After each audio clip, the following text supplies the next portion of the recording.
estruturei essa apresentação relacionada à desregulação imune e à sepse intestinal.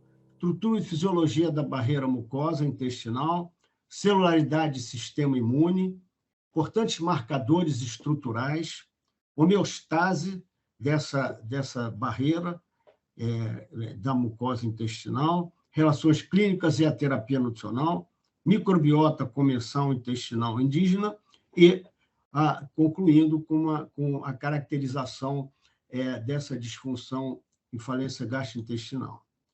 Então, numa palestra no Congresso Europeu de 2016, da ESPEN, o professor McClave, americano, mostrou que, na resposta à agressão ao organismo, a homeostase da barreira ela é comprometida. Como? Porque aumenta a permeabilidade intestinal, existe uma progressão da simbiose homeostática com a microbiota comensal intestinal indígena, a disbiose, ou seja, estabelecimento de uma disbiose no tubo digestivo, eclosão de micro-organismos virulentos no lume intestinal, penetração desses patógenos na submucosa do epitélio intestinal. Nós vamos ver num diapositivo isso bem claro, e estímulo às respostas imunes pró-inflamatórias desreguladoras.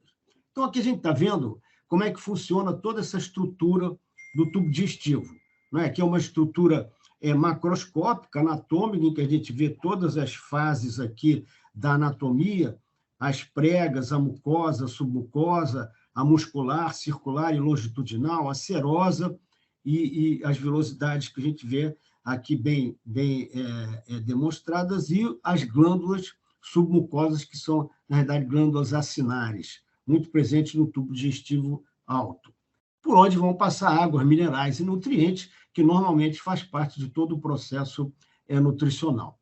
E aqui a gente vai diminuindo, aqui vai aumentando, ou seja, melhor dizendo, aumentando a histologia, que a gente vê como que se dispõe, a vascularização, os vasos linfáticos, a característica da mucosa, a borda em escova, o enterócito, mostrando que esse enterócito ele é descamado na ponta da vilosidade, a cripta, onde são produzidos, onde esse epitélio se reproduz. Em uma semana, a gente tem a reposição de todo esse epitélio, desde o estômago até o ânus. Então, é um epitélio de intensa atividade mitótica e toda uma celularidade que envolve vasos e nervos e linfáticos e células, principalmente as células do sistema imune local, e que vão estimular a imunidade sistêmica. E aqui a gente vê como que isso pode funcionar. Nós temos uma junção, que aqui é a junção forte entre as células, e numa fase de excesso de patógeno, toxinas, estresse, com mau funcionamento de órgãos, peptídeos mal digeridos, pode haver quebra dessa junção forte, e aí, então, uma penetração ou paracelular ou transcelular, dependendo do tipo de situação patológica que se estabelece. Então, na corrente sanguínea, estabelece um complexo imune circulante que, devido à quebra dessa barreira, inclusive a barreira hematocefálica também, levando à inflamação, processo de autoimunidade e má absorção e carências nutricionais advindo dessa alteração no epitélio da mucosa intestinal. Então, aqui a gente vê uma caracterização macroscópica, em que a gente vê um exemplo aqui do alimento, ele passa pelo processo digestivo, ele é reduzido em polímeros, oligômeros e depois em monômeros, e com a motilidade intestinal, ele é absorvido através das secreções digestivas que vão diminuir a caracterização dessas moléculas polimerizadas, caracterizando, então, a estrutura da barreira mucosa intestinal, que é muito importante na defesa do nosso organismo. Então, aqui é a morfologia dessa barreira não imune, que envolve toda a estrutura mecânica, saliva, acidez gástrica, sais biliares, peristalse, microbiota intestinal, em que os ácidos gástricos de cadeia curta, que fazem parte do muco, são fundamentais na manutenção dessa microbiota, ou seja, na nutrição da microbiota.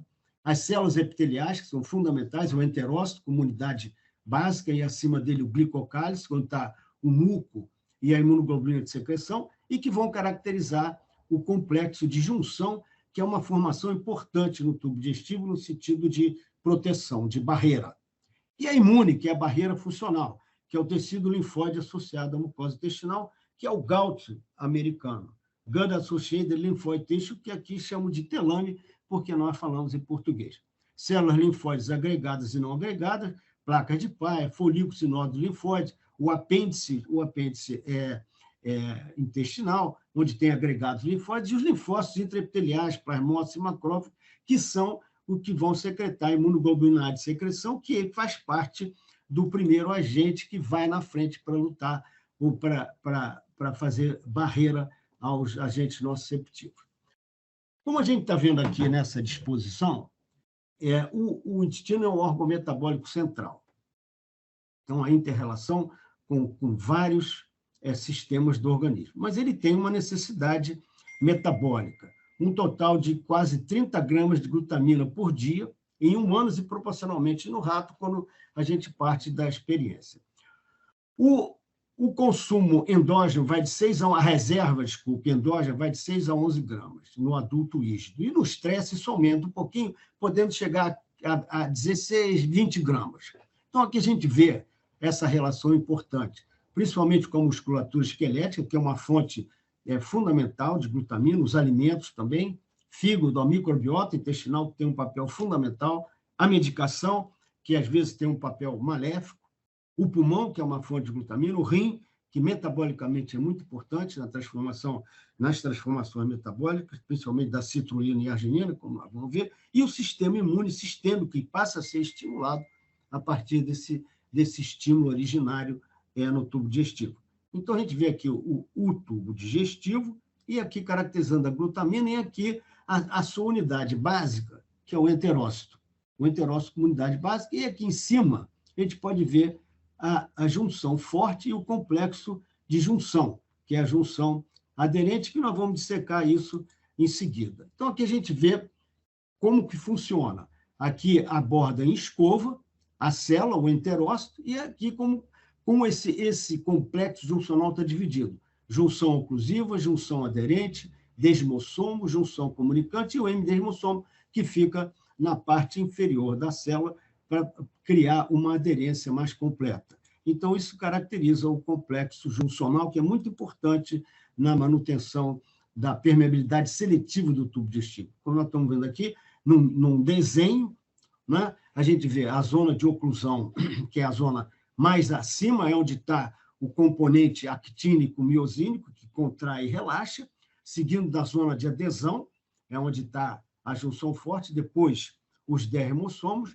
e embaixo a junção que ele chama de junção gap, que é uma outra junção para manter as células umas aderidas às outras, e o hemidesmossomo, que fica na parte basal, na membrana basolateral do enterócito. Isso tudo visando manter a estrutura ou manter a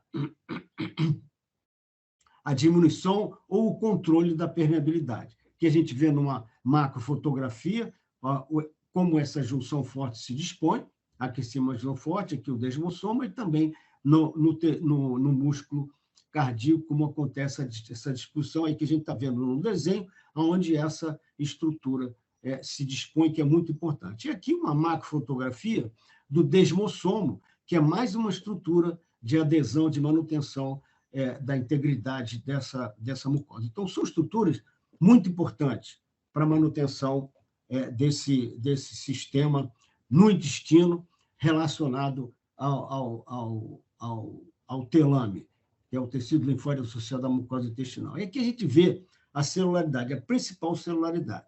E o importante é que cada célula são componentes do sistema imune e produzem mediadores ou agentes de metabólicos, de inflamação, de reação inflamatória, específico para cada célula, como nós estamos vendo aqui. As células dendríticas são células monitores, são importantes células monitores, estão sempre monitorando o lume intestinal a partir da sua mucosa, o linfócito B, que produz anticorpos, o linfócito T, que produz a imunoglobulina A de secreção, citocinas, complementos, defensinas também, antimicrobianas, o eosinófilo, mastócito, que produz mediadores de inflamação, junto com as células teciduais, que produzem os interferões e as citocinas. Então, esses são, a gente está vendo aqui, a celularidade inerente a essa barreira intestinal, digamos, mucosa e submucosa. Num trabalho antigo, do início do século de 2002, do professor Cudds, da Universidade de Tennessee, ele já mostrava, naquela época, que a literatura levantava o papel da nutrição enteral, reduzindo a incidência de pneumonia quando relacionado àqueles pacientes que faziam nutrição parenteral, mostrando que a enteral diminuía a fragilidade desse intestino, ou seja, aumentava a defesa do organismo. E isso através, na época, hipotética, que hoje em dia já se estabeleceu, de um sistema imune comum às mucosas, caracterizando uma rede integrada de tecidos com a finalidade de quê? Exacerbar essa imunidade sistêmica e atuar na reação inflamatória, protegendo o organismo dos vários estímulos nociceptivos. E aqui a gente tem também em desenho o que acontece, como que está disposto esse sistema imune comum às mucosas. Então, partindo de uma drenagem linfática de várias partes do organismo, cai na circulação sanguínea, que a gente tem através do duto torácico, vai para a circulação sanguínea, esse estímulo originando primariamente no tubo digestivo, a gente está vendo aqui tecido linfóide associado à mucosa intestinal, tubo gastrointestinal, no ilho, no apêndice, imunoglobulina A de secreção, célula M, antígeno, imunoglobulina A, isso passa de linfócito para linfócito, indo para a pele, para a glândula mamária, para a glândula mucosa e também para a árvore brônquica. Então, mostrando toda a importância dessa barreira intestinal no processo de imunidade ou de manutenção ou estímulo da imunidade sistêmica a partir do tubo digestivo da imunidade local. Então, como é que a gente pode caracterizar? Como é que a gente pensa? O que é mais importante? Quais são os fatores importantes? Então, primeiro, estrutura anatômica e funções digestivas, absortiva e imune. Segundo, microbiota, comissão intestinal indígena saudável. Essa fotografia que vocês estão vendo é uma microfotografia original, a verdadeira, isso é uma microfotografia aumentada da microbiota, só que as cores são colocadas artificialmente, mas é uma fotografia original de uma microbiota intestinal.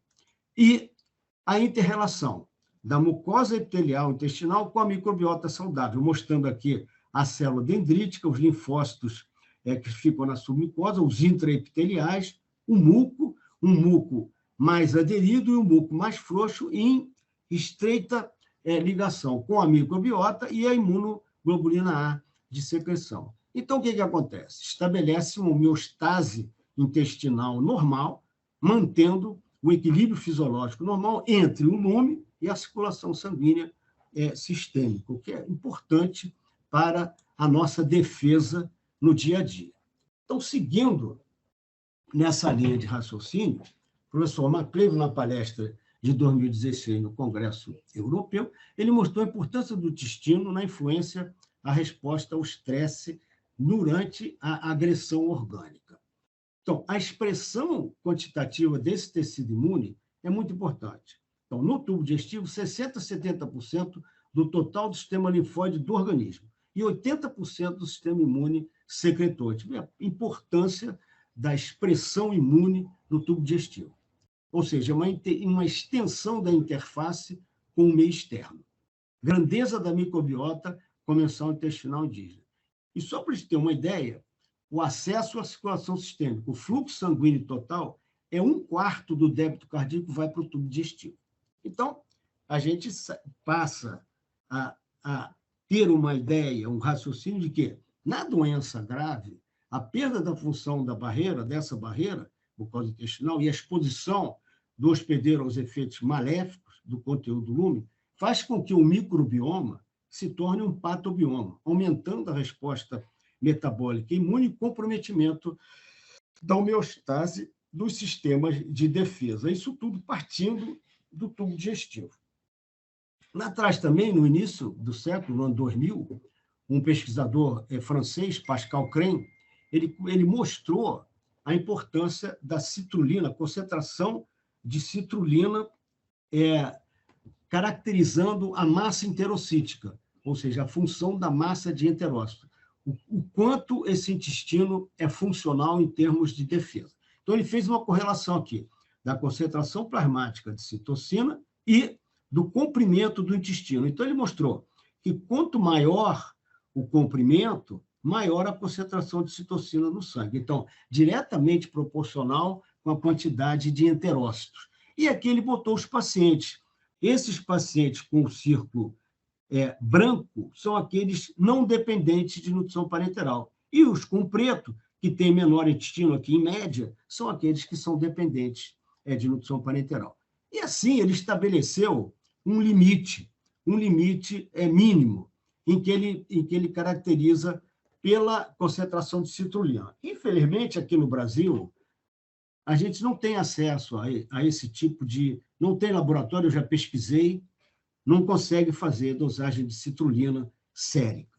Então, ele mostrou, partindo de um comprimento remanescente médio de intestino delgado, de 63, mais ou menos 45 centímetros, pós o duodeno, ou seja, pós o ângulo de Treitz, ele mostrou o seguinte: com uma concentração de 30 micromols por litro de citrulina, acima são aqueles que são controles, e abaixo disso ele já caracteriza o intestino curto. E, com um nível mais crítico ainda, 20 micromol por litro, ele caracteriza a falência intestinal.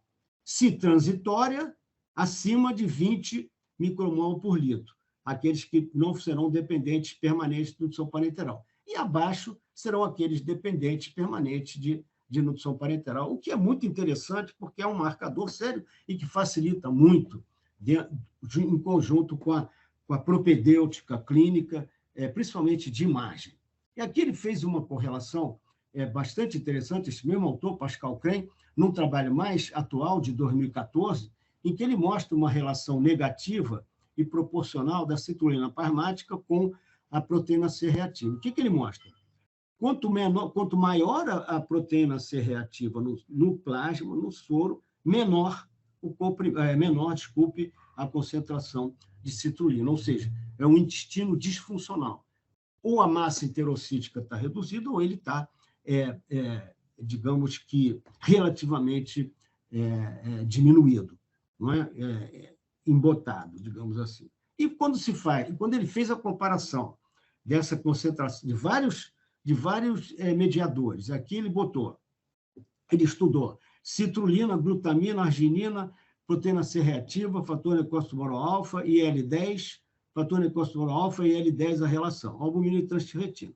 Então, ele mostrou que nos pacientes que não têm translocação, todos esses mediadores ou esses intermediários metabólicos estão aumentados em relação ao grupo que fez translocação, exceto, talvez por um modelo desenho experimental, a albumina e a transtirretina, que é a pré-albumina. Interessantemente, porque chega até a ter paradoxal esse tipo de evidência que ele mostrou num trabalho em que todos os outros mediadores estão maiores do que no grupo que fez translocação. Então, procurando caracterizar o papel dos principais mediadores, então a gente tem aqui, principalmente partindo da musculatura esquelética, a grande reserva de glutamina do organismo, seguido do pulmão e do cérebro. Então, essa glutamina, 80% vai ser transformada em citrulina. Ela, ao mesmo tempo, diminui a inflamação e protege a mucosa intestinal da injúria, através do estímulo.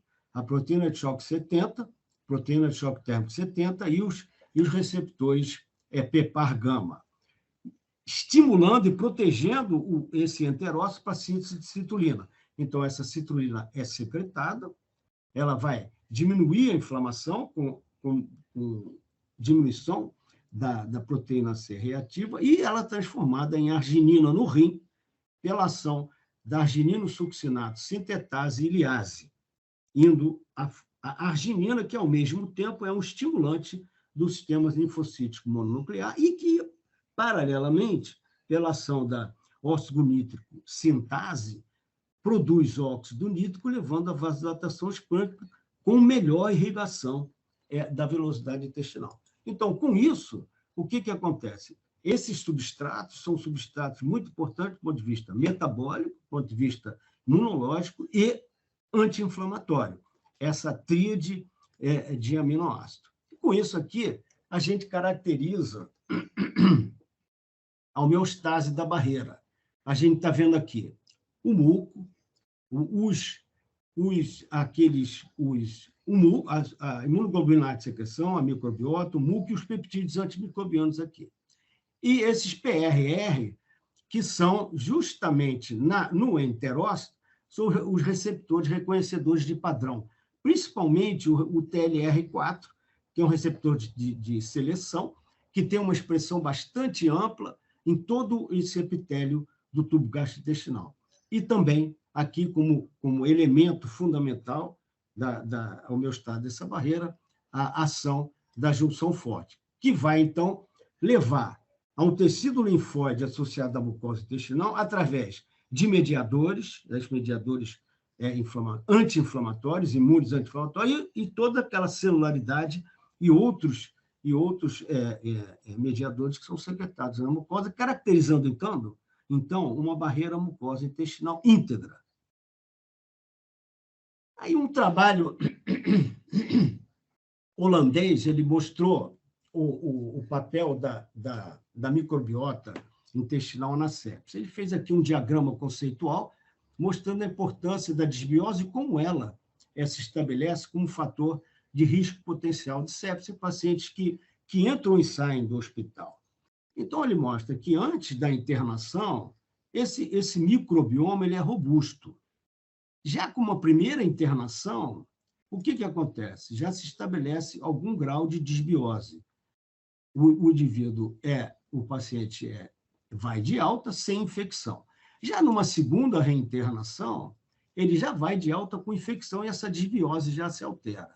E aí o tempo passa e se ele volta a se internar, ele tem uma chance muito grande de desenvolver uma infecção por Clostridium difficile, aumentando mais ainda essa desbiose e com uma propensão importante à sepse. Então, esse diagrama é interessante porque mostra a cada internação vai aumentando o risco até chegar num risco máximo de você ter uma agressão ao organismo, uma agressão sistêmica ao organismo, partindo da luz do tubo digestivo pela alteração da microbiota.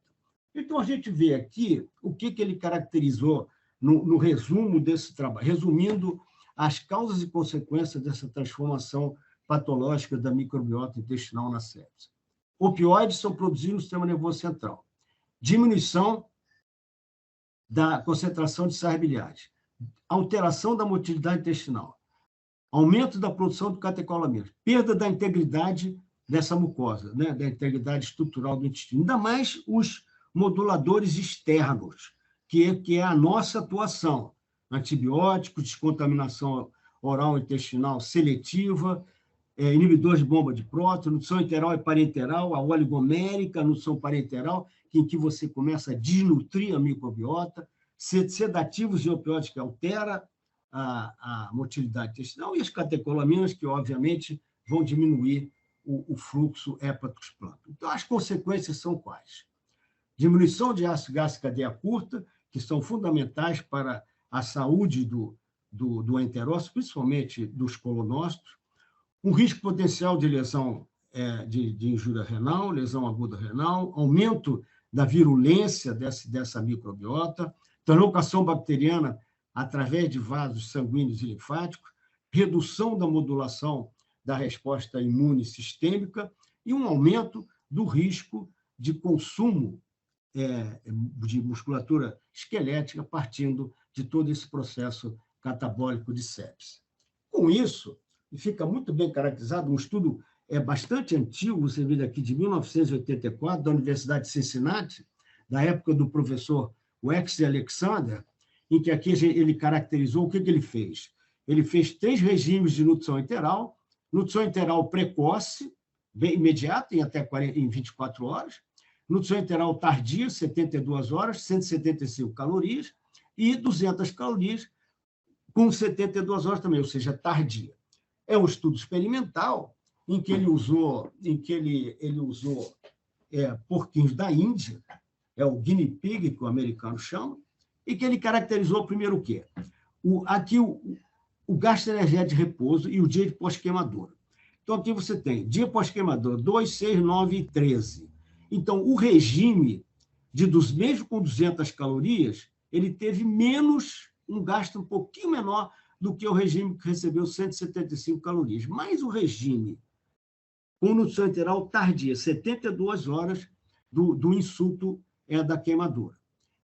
Mas o grupo que recebeu nutrição enteral precoce foi aquele grupo que ficou 10% acima do gasto energético de repouso, significativamente menos do que os grupos que começaram nutrição enteral, com um pouquinho mais de calorias, ou então aquele grupo que começou mais tardiamente com mais calorias.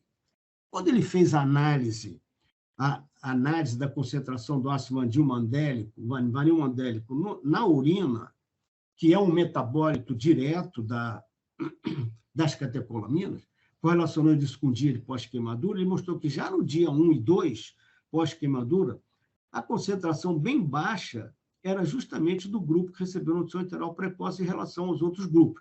O grupo que recebeu 200 calorias aqui não houve tanta diferença no início, mas já no 12º, 13º dia, esse grupo que recebeu nutrição enteral precoce manteve esses índices de catecolamina, ou concentração de catecolamina, muito mais baixos do que os grupos que receberam nutrição enteral tardia.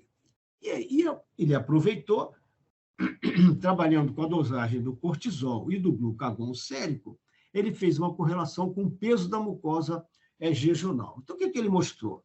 Ele mostrou o seguinte: quanto menor o peso da mucosa, não é? Uma relação direta, ou seja, desculpe, quanto maior o peso, daqui é o peso da mucosa, quanto maior o peso da mucosa, menor a concentração de cortisol.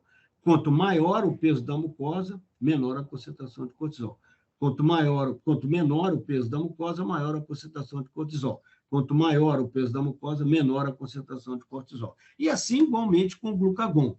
Quanto maior a concentração de glucagon, menor o peso da mucosa. Quanto menor a concentração de glucagon, maior o peso da mucosa. Mostrando uma relação bastante estreita do que acontece na anatomia do tubo digestivo com os mediadores do processo de hipermetabolismo, processo agudo de agressão.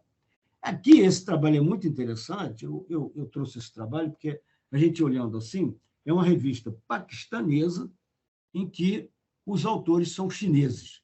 Então, os chineses publicaram na revista paquistanesa um trabalho sobre nutrição enteral precoce, mostrando sobre a motilidade gastrointestinal e a barreira dessa mucosa em pacientes com queimadura e com infecção fúngica invasiva. Então, ele analisou aqui alguns parâmetros importantes. Primeiro, proteína visceral, transferrina, proteína total e albumina. O que ele observou? Que o grupo que recebeu nutrição parenteral teve valores maiores, ou seja, valores menores do que o grupo que recebeu nutrição enteral, em 14 dias de análise do insulto original, do insulto primário. Assim, da mesma maneira, ácido lático, a endotoxina, concentração de endotoxina e ácido lático. Foi, no 14º dia, foi maior no paciente que recebeu nutrição parenteral do que naqueles que receberam nutrição enteral, do ponto de vista estatístico, bastante significativo. Ao mesmo tempo, evoluindo, ele estudou as citocinas inflamatórias antes e depois do tratamento, né? E mesmo resultado, os valores foram muito maiores, significativamente maiores, no grupo que recebeu nutrição parenteral em relação ao grupo que recebeu nutrição enteral. Já as complicações, a gente está vendo aqui que a incidência de complicações durante o tratamento, fundamentalmente são complicações gastrointestinais, distensão abdominal, diarreia, náusea e vômito e gástrico, né? Distensão gástrica e a sepse também, que aí já é uma alteração do sistema. Não houve diferença dos grupos em termos de complicação, que eram grupos queimados, pacientes graves com sepse fúngica invasiva, então, realmente, esse tipo de complicação não houve alteração das complicações relacionadas às complicações gastrointestinais. E já o tempo de cicatrização da queimadura continuou sendo maior, né? O tempo continua maior, significativamente maior, no grupo que recebeu nutrição parenteral do que no grupo que recebeu nutrição enteral.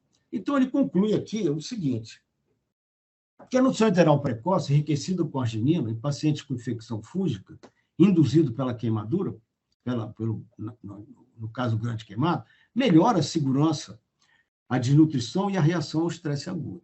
Fortalece a imunidade celular ao nível do tubo digestivo e sistêmica, promovendo a cicatrização cutânea e, logo, estimulando a motilidade intestinal e a recuperação da função de barreira, o que é fundamental, como a gente já viu, passando a ver aqui em todo esse ecossistema de tubo digestivo e organismo como um todo.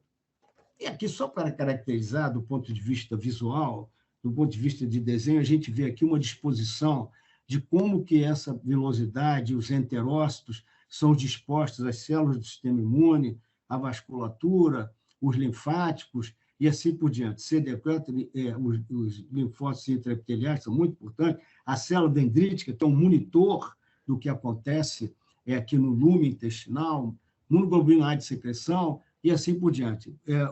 A camada de muco. Então, o que acontece? O que é importante a gente denotar aqui? Que a presença do nutriente com o trofismo específico, levando às secreções digestivas, o papel da citrulina, que é um marcador da quantidade de células, a presença dos hormônios gastrointestinais, isso leva a quê? A estimular no sangue a produção de uma adrecina mucosa, que é a MEDCAM1, e que vai proteger ou vai estimular essa microbiota na submucosa.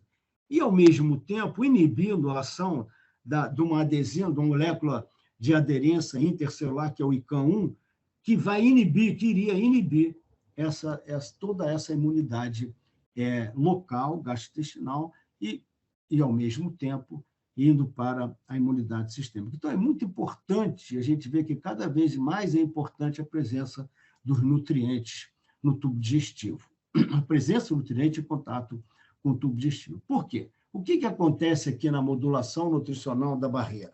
Essa barreira, a gente está vendo aqui, agressão, inflamação, sepse, ausência de nutrientes, vai o quê? Leva à penetração de antígeno, ou por via transcelular, ou paracelular, pela quebra da junção forte, ou então a quebra do próprio enterócito. Então, o que acontece? Aqui a gente está vendo uma barreira, uma junção forte saudável com a junção forte, as proteínas, ocludina, claudina, que fazem parte dessa barreira, em conjunto, em contato estreito com aquele sistema de contração e relaxamento, que é o sistema de actina-miosina, que caracteriza toda essa junção forte. Então, indo adiante, o que eles mostraram nesse desenho aqui, não é? Nesse que o americano chama de cartoon, a gente história em quadrinho. A gliadina, o ácido graxo e o etanol, o que faz? Eles levam ao rompimento dessa barreira. Então, são agentes maléficos para a manutenção dessa permeabilidade. E, enquanto que os aminoácidos, o leite, peptídeos do queijo, vitaminas e os polifenóis, que são antioxidantes, eles estimulam toda essa estrutura de barreira que nós vimos lá no primeiro diapositivo, em conjunto com aquele sistema de actina-miosina, diminuindo a permeabilidade intestinal. E aqui chega-se aos biomarcadores do tubo digestivo, que passam a ser importantes. Infelizmente, nós não temos acesso ainda, não é? Então, o que acontece aqui? A gente vê um desenho da microvilosidade, não é, intestinal, em que eles caracterizam aqui as células dos enterócitos, aqui enterócito morto, enterócito maduro e imaturo. Então, num sistema que atua dentro da normalidade, enterócito normal, função e integridade, a síntese de citrulina normal, não existe essa proteína intestinal ligadora de ácido graxo, que é uma proteína marcadora de sofrimento do tubo digestivo, e o que acontece? Massa enterocítica normal e a permeabilidade gastrointestinal controlada, sem reação, sem síndrome de resposta inflamatória sistêmica. Numa concentração de 20 a 60 micromol de citrulina e sem essa proteína abaixo de 100 picogramas por mililitro no soro. Mas, se houver uma lesão por qualquer fator nociceptivo, levando à disfunção dessa barreira, o que acontece? acontece diminuição da síntese de citrulina, aumento dessa proteína ligadora dessa classe intestinal, diminuição da massa heterocística, alteração da barreira e a sepse, a síndrome inflamatória induzida a partir do tubo digestivo, levando a síndrome de disfunção orgânica múltipla. Com uma concentração de citrulina menor do que 20, como nós vimos naquele diapositivo lá atrás, que é o nível, o limite de disfunção, e um aumento dessa proteína ligadora. E aí, quando passa para o intensivista na prática, como é que ele interpreta isso? Uma normalidade passando por um não patológico anormal, uma situação não patológica anormal, um intermediário oculto, um momento oculto, em que ainda não está bem estabelecido na literatura, e se essa falência já está ocorrendo ou não, e quando ela se torna patente. Em que acontece? Baixa da secreção de citrulina e aumento, que vai até 1.300, 13 vezes mais do que os valores normais dessa proteína ligadora de ácido gástrico, que é um marcador de sofrimento do tubo digestivo. Então, esse trabalho aqui é um trabalho interessante que mostra a importância da presença da microbiota dentro do tubo digestivo, secundário a uma agressão de queimadura, que é um trauma, é um dos maiores traumas que tem. O tubo gastrointestinal contém mais ou menos 100 trilhões de micro-organismos. Microbiota, ela apresenta vários benefícios para o hospedeiro. Metabolismo e síntese de novo de nutrientes, proteção contra os micro-organismos patogênicos, estímulo para o desenvolvimento e função do sistema imune local. E, obviamente, sistêmico em consequência. Retroalimentação entre a microbiota e o sistema imune é importante para a tolerância e manutenção da barreira, como a gente já viu. A disbiose do microbioma intestinal está associada a vários estados clínicos patológicos, com sepse sistêmica e falência múltipla orgânica. Então, o microbioma intestinal saudável é importante, porque atua como barreira microbiana fisiológica, promovendo uma resistência à colonização bacteriana patológica no tubo digestivo e depois sistêmica pela translocação. Então, aqui a gente vê, aqui é uma situação normal de controle em que as bacteriodáceas estão aumentadas e as as enterobactérias estão bastante diminuídas. E a gente vê aqui, numa fase em que o indivíduo entra na egressão, no queimado, aumenta aqui a concentração da microbiota dos organismos, das enterobactérias, em relação ao microbiota. Aqui aumenta grandemente a microbiota enterobacteriana, os enterobactérias, diminui as bacteriodáceas. É o que ele mostra aqui. Aqui é o patológico e aqui é o normal. O patológico passa a aumentar em termos de quantidade em relação ao normal. E aqui a gente vê uma microfotografia dessa com fluoresceína, tá aqui as bactérias no lume intestinal, aqui a ponta da velocidade, e aqui essas bactérias já entrando na submucosa dessa velocidade, ou então na borda em escova, penetrando na submucosa. E aqui a gente vê, quando ele faz a dosagem, a medida da concentração na placa de Peyer, no dia 1 de queimadura, a gente vê que a concentração bacteriana é muito maior no dia 1 de queimadura em relação ao grupo controle, que não tem nenhuma bactéria proveniente do tubo digestivo, quando você faz cultura dos nódulos mesentéricos num trabalho com rato. E, ao mesmo tempo, ele estudou a claudina, concentração de claudina, e aqui ele estuda a permeabilidade intestinal. A claudina, a ocludina, a ZO1, são proteínas da junção forte. Então, mostrando o quê? Quando há alteração na concentração de claudina, que é uma dessas proteínas, a gente vê aqui no delgado e no delgado. Aqui é o controle e aqui é o grupo pós-queimado. Diminui a concentração da proteína na junção forte, tanto no delgado quanto no grosso. Aqui significativo, mas aqui não chegou a ser significativo, mas também mostrando uma diminuição. E, com isso, um aumento da permeabilidade intestinal. Então, mostra a importância de toda aquela estrutura que é o complexo juncional. Então, o que a gente chega? Então, a gente chega a uma fase de alteração de barreira. O que acontece? A gente vê uma pobreza de microbiota, uma disbiose, diminuição de IgA, diminuição de muco, ausência daqueles peptídeos antimicrobianos, muco menor, aqueles receptores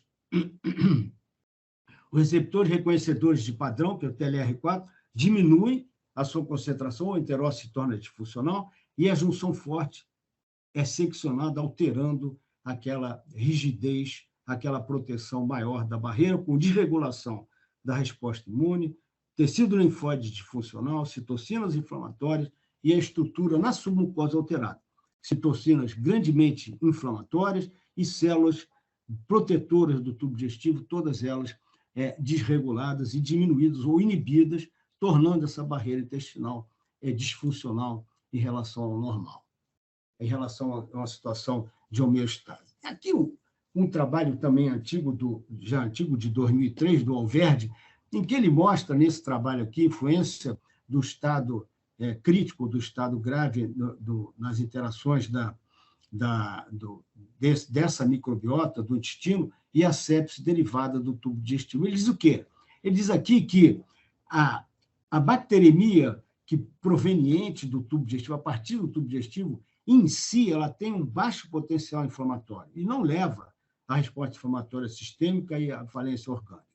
Já um outro trabalho sobre a glutamina e o seu papel na proteção na doença grave diz que realmente talvez nem exista nesse trabalho, ele diz que talvez esse processo de translocação bacteriana não exista e que ele efetivamente não ocorre com toda essa manifestação sistêmica. Então, o que ocorre? O que ocorre é o seguinte: o mais importante é que todos aqueles estímulos nociceptivos no tubo digestivo, dentro da luz intestinal, com aumento do pH, aumento da osmolaridade, aumento do potencial de oxidação e aumento das catecolaminas, principalmente norepinefrina, as bactérias passam a secretar mediadores que vão estimular a produção dessas lectinas da pseudomonas, aqui pegando a pseudomonas como exemplo, que são adesinas citoplasmáticas que lançam essas proteínas, junto com a exotoxina e a elastase dessa bactéria que se torna patogênica, através de transdutores, eles aderem ao enterócito, alterando toda a ação daqueles moduladores daquela junção apical, levando à alteração, à desestruturação daqueles componentes, tanto o componente contrátil quanto o componente estrutural, que é a ocludina, a ZO1 e a claudina. Então, esse estudo do Alverde caracterizou muito bem o que acontece na clínica. É o que ele mostra aqui. Aqui temos o muco intacto, a bactéria, a microbiota saudável, indivíduo normal, de saúde. Já, quando entra num fenótipo de proteção própria, né? Já no fenótipo de proteção própria, já começa a criar um biofilme, já diminui o muco, a quantidade de muco, ou seja, estresse leve, nutrição normal, mas o doente já começa com antibiótico. Quando ele entra num fenótipo de obtenção de nutrição, ou seja, a bactéria adere na velocidade, como nós vimos, aquela microfotografia anterior, a barreira ainda está intacta, estresse moderado, nutrição parenteral e antibióticos.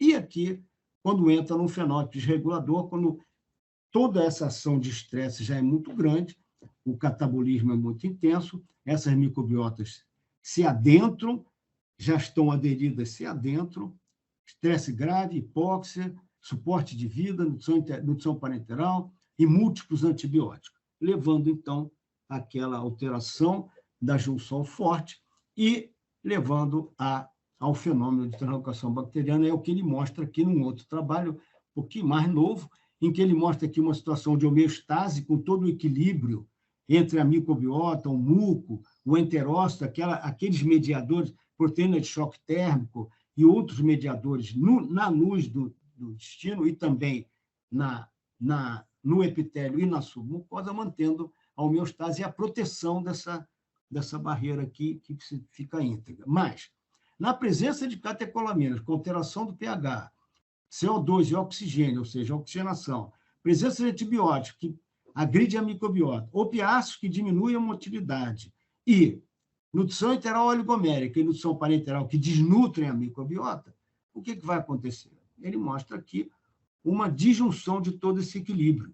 Não é? Todo esse equilíbrio, a bactéria começa a se proteger, ela adere, ela começa a entrar, aqui os receptores, aqueles TLR4 que eu mostrei, e você tem aquela alteração de todos aqueles mediadores na submucosa e no enterócito, passando a sintetizar citocinas agressivas e levando àquela tempestade de citocinas e ao processo de reação inflamatória sistêmica. Então, na realidade, a translocação em si, quantitativamente, não tem um efeito tão importante, e sim a adesão ou aderência dessa bactéria no enterócito com produção de citocinas a partir dessa via digestiva. Aqui um outro desenho, caracterizando o quê? Uma situação normal, Firmicutes, Bacteroidetes, Actinobactéria, etc., que é resistente à colonização e com as alterações individuais, que é a microbiota de indivíduo saudável. Já na doença grave, já começa a acontecer disbiose, alteração da barreira, perda dessa diversidade, terapias específicas na terapia intensiva, nutrição parenteral, nutrição enteral oligomérica, antibioterapia e assim por diante. Catecolamina, excesso de vasoconstritor, muitos organismos multiresistentes na presença de antibióticos. E o que a gente pode fazer para prevenir e corrigir essa microbiota, né? Transplante de microbiota, com tratamento para Clostridium difficile, erradicação de germes multiresistentes, probióticos, muito interessante, esporos de Firmicutes para diminuir a proliferação de Clostridium difficile, que não está ainda disponível no nosso meio, e os adsorventes de carvão que neutralizam os antibióticos no colo, e também a ribaxamase, que é uma antilactamase.